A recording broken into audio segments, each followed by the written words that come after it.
Ni hatari kubwa sana ukawa kijana na ukawa huna taarifa sahihi ama upate taarifa kwa wakati iliyo sahihi juu ya utekelezaji wa shughuli mbalimbali za kimaendeleo zinazofanywa na rais pamoja na serikali yake kwa ujumla. It is very dangerous. Maeneo kadha wa kadha tumewahi kuambiwa sababu kubwa ya umasikini kwa vijana ni ukosefu wa nini? Wa taarifa. Sababu kubwa ya umasikini kwa vijana sio ukosefu wa mtaji, sio historical background ya kijana, sio mazingira duni yanayomzunguka kijana.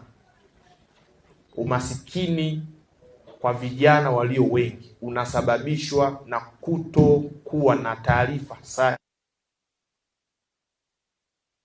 uwezeshaji za kimaendeleo zinazopangwa, zinazotengenezwa, zinazowekwa kwa ajili ya vijana. Ni nani hapa leo hii anafahamu kwamba licha ya kwamba wewe ni mwanafunzi ndani ya chuo chako, lakini una haki ya kupata mkopo kutoka ngazi ya halmashauri kwa mujibu wa taratibu na sheria zilizowekwa kwa ajili ya kuanzisha biashara ama shughuli yoyote ya kiuchumi ili ujiongezee kipato? Ni nani anayefahamu hapa kwamba licha ya wewe kuwa mwanafunzi huko chuo, iwe ni mwaka wa kwanza, mwaka wa pili, pasipo kujali level ya elimu uliokuwepo, kama diploma, cheti ama bachelor, una haki ya kuwa sehemu ya wanufaika wa kuomba kukopeshwa bila riba kwa masharti nafuu katika sehemu ya mikopo ya bilioni 200 zilizotengwa na serikali kwenda katika Wizara ya Maendeleo ya Vijana, ili kusudi tondokane na kundi kubwa la vijana wanaokosa ajira na mitaji kwa ajili ya kuanzisha shughuli zao rasmi za kiuchumi. Ni nani anayefahamu hapa licha ya kwamba wewe ni mwanafunzi wa chuo kwa ngazi ya elimu uliokuwepo, kwa kozi hiyo hiyo unayosoma, wewe ni sehemu ya vijana ambao unapaswa kuwa mnufaika wa 30% za tenda na zabuni zinazotengwa na serikali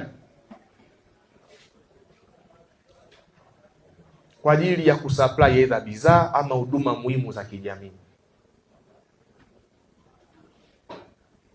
Vijana hoye! Vijana hoye! Ni nani anayefahamu hapa kwa sababu ya diplomasia nzuri iliyowekwa na serikali ya Daktari Samia Suluhu Hassan na mataifa kadha wa kadha, hasa yaliyoendelea kiuchumi, kielimu, kisayansi na kiteknolojia, ziko fursa za kupata ufadhili wa kimasomo, scholarship na sponsorship katika mabalozi ya mataifa hayo katika nchi yetu hii, kwa sifa mojawapo tu kwamba ni raia mwema, ni kijana mwema wa nchi hii ya Tanzania, una akili timamu, umemaliza elimu yako, unataka ujiendeleze. Unataka ukajiendelezee wapi? Nataka nikasome nje ya nchi yangu kwa malengo ya kupata experience mpya, ili nikirudi ndani ya nchi nije na mawazo mapya kwa ajili ya kuchagiza maendeleo.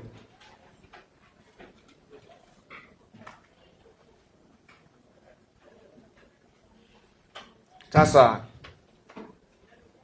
hayo hayafiki hata 10% ya fursa zinazohusu vijana zilizotengwa na serikali ya Daktari Samia Suluhu Hassan.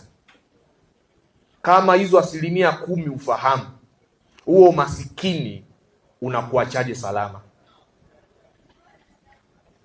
Kama hizo taarifa huna, unawezaje ukaikomboa familia yako wewe itokane na umasikini? Unawezaje ukajikomboa wewe katika umasikini? Unawezaje wewe ukawa sehemu ya wazalishaji wa ajira katika jamii inayokuzunguka, kwamba unaanzisha biashara yako, unaanzisha shughuli yako muhimu ya kiuchumi katika jamii yako, huku ukitaka kuajiri wengine? Unawezaje ukayafanya mambo makubwa ya namna hiyo kama huna taarifa rasmi juu ya fursa zilizowekwa kwa vijana na serikali?